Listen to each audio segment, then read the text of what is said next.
Okay, I got my cast, my sculpture covered with clay and shaped pretty much like I wanted to yesterday, and paused. In order to make sure that my clay didn't dry out, I'm going to show you what I did because this is a handy trick. We have a lot of these scraps of cloth that you can wet and lay over top of your clay, and then slide it in a plastic bag in order to make it not dry out overnight, because the water-based clay dries out pretty quickly. Okay, so here's what he looks like. Okay. While I'm talking to you here for a minute, I'm going to do a little more smoothing on him with my hands. I'm going to use, remember I told you you could use a little bit of water.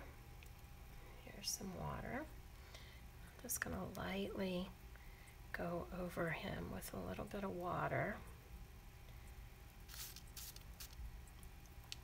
just to make sure he doesn't have any serious bulges. You see I made the tops of his brows are flat so that they'll capture the light. He's got these little round cheekies.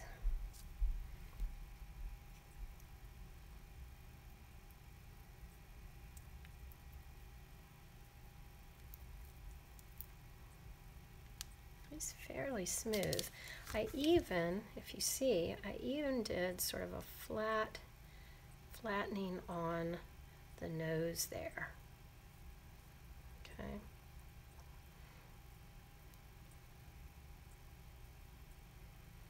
Okay. Again, you just want it smooth, and it doesn't have to be a complex shape. Again, this is just you learning this method, so it's nice if you have something fun, but it's also just fine if you have something that's very simple too. His eyebrow up there is a little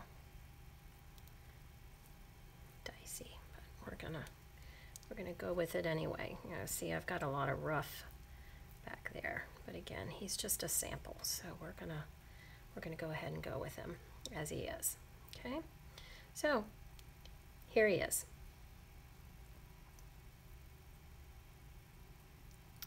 My next step is to make sure and lay down a resist so that the plaster bandages don't stick to your form. You're going to want to be able to make a mold, and you want it to be able to pop off of your form. Okay, so the way in which we do that is we use Vaseline. We have multiple jars of Vaseline.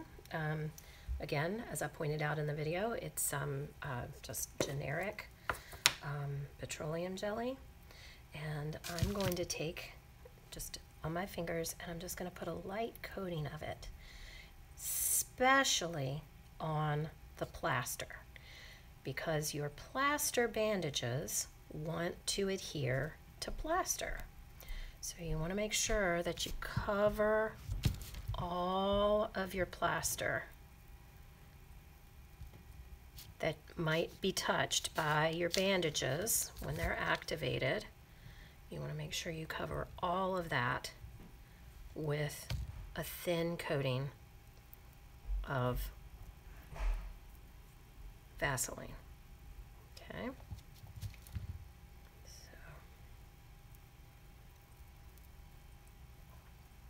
And then I always put a little bit on the clay. It's not as important. The clay does not want to grab hold of the plaster in the same way, but it just makes your life easier if you just go ahead and give it just a light coating too. You don't have to be as cautious about covering everything as you do on the plaster.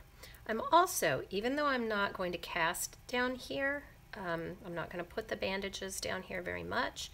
I'm going to put them down there a little bit, so I'm going to go ahead and coat that.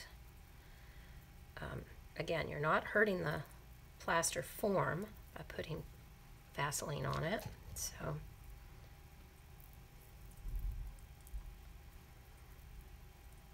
if it doesn't hurt, just go ahead and do it.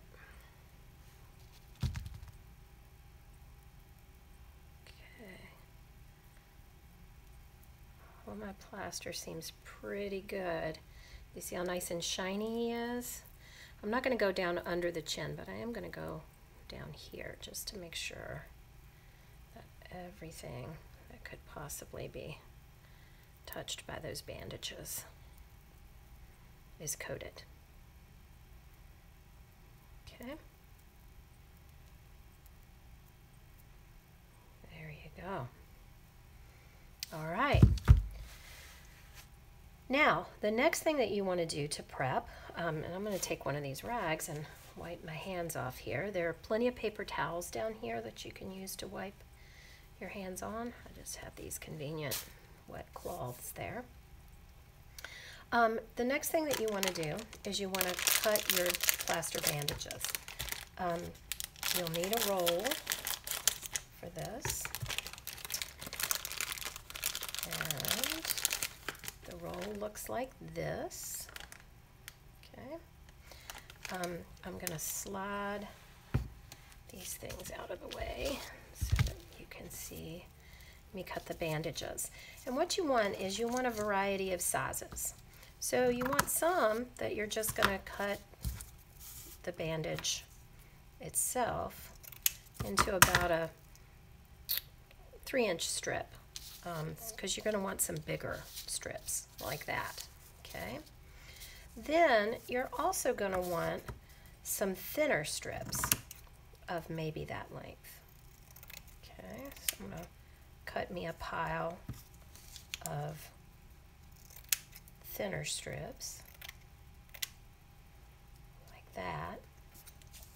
You're also going to want some real thin strips or even thinner strips. So you may cut some into 3s pieces like that. Okay. And then you may also want some longer full width strips. So I would cut like 4 different piles of strips. Some like a 4-inch full width at the 2 inches, some 3-inch full width at the 2 inches, and some that are just halves, and some that are thirds of that 3-inch. And that should give you plenty for your making your mold. Okay. So I am going to go off camera and finish cutting, and then I'll take a video and show you what my piles look like once I've cut up this roll of bandages. Okay?